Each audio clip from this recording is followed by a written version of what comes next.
Hello' everyone, সকলোকে ঈদ মুবাৰক। আকৌ এটা মিনি ব্লগৰ সৈতে মই আপোনালোকক পুনৰ আকৌবাৰ স্বাগতম জনাইছোঁ। মৰ্ণিং টোপনিৰ পৰা সোনকালে উঠি সকলো কাম কৰি মেলি তাৰপিছত গা পা ধুই ফাজাৰ নামাজখিনি পঢ়ি ল'লোঁ। তাৰপিছত আহিলোঁ কিডছ চেনেলে চাহ জলপানৰ কাৰণে আৰু আমি সকলোৱে লগ হৈ চাহ জলপান খালোঁ। তাৰপিছত মই লগালোঁ মেহেন্দি। যিহেতু ৰাতি মেহেন্দি নলগালোঁ, মোৰ তাত মেহেন্দি নাছিলে আৰু শ্বপিং কৰি পাওঁতে দেৰি হৈছিলে।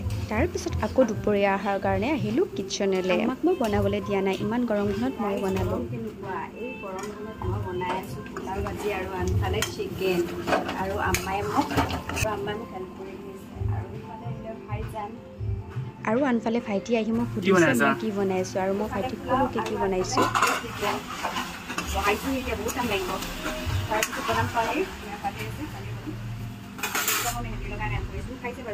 সকলো কাম শেষ হৈ যোৱাৰ পিছত আমি দুপৰীয়া আহাৰো খালোঁ। তাৰপিছত নেক্সট মিনি ব্লগটোত কোন আহিল কোন নাহিল গম পাব। আজিলৈ বাই।